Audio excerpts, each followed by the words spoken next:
because I baby the ever-living crap out of this horse.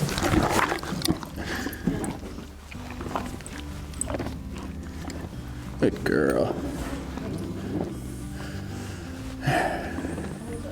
Hairdo through, halter there, perfect. Oh, don't you look pretty? You look so pretty.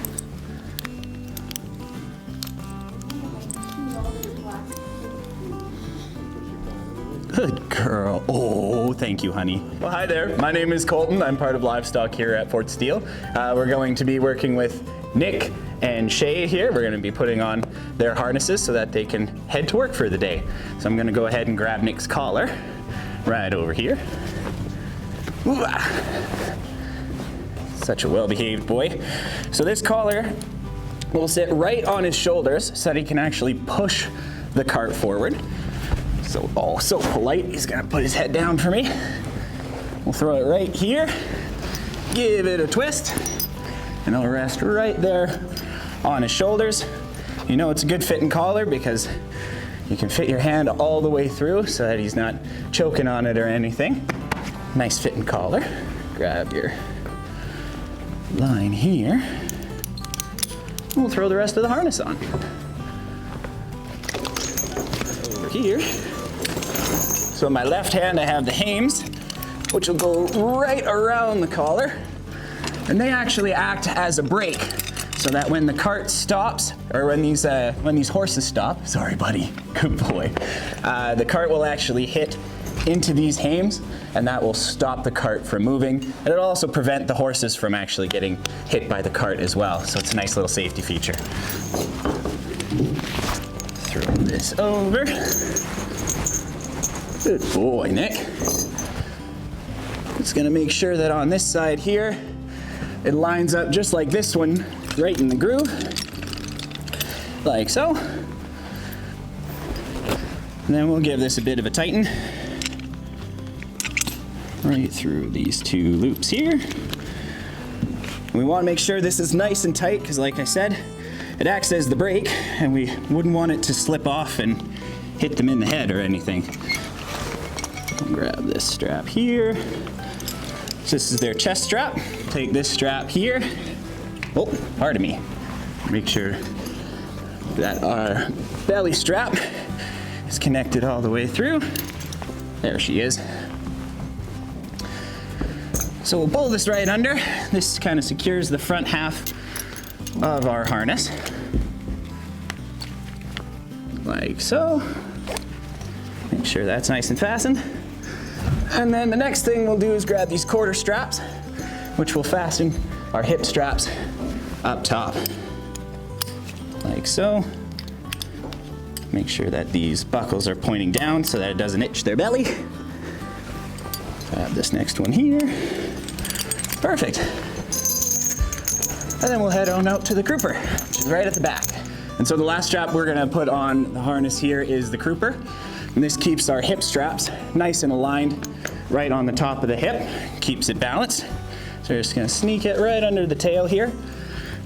And since this one is just mainly for keeping the hip strap on, we don't have to tighten it too hard. We also don't wanna have to give any chafing or any sort of irritation to the tail. So we keep that nice and loose. And we're ready to go. Good, bring your head in. Thank you, buddy. Make sure our hair's out of the way. Perfect. And so we're essentially attaching our steering wheel to our horses. This is called the bridle.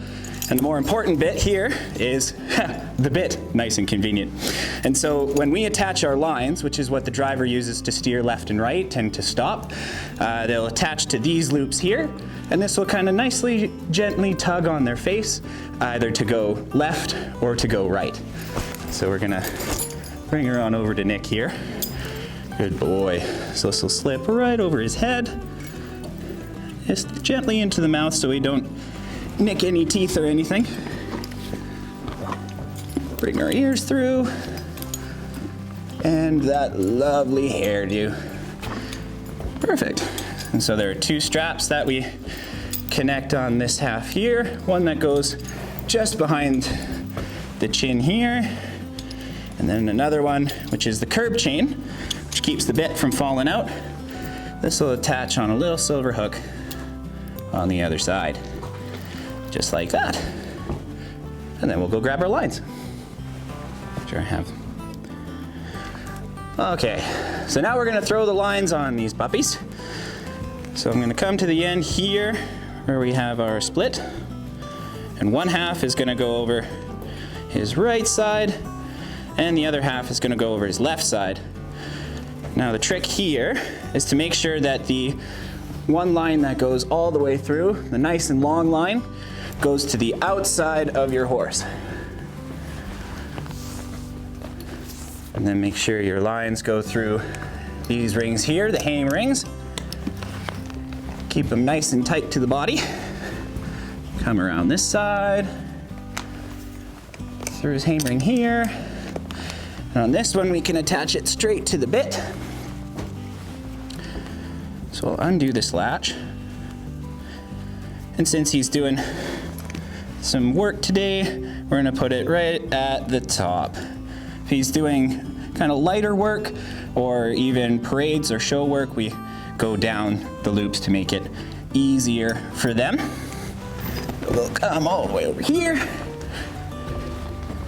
and we'll put our second line on. Same thing, we're gonna find the long strand, put it over top of Shay.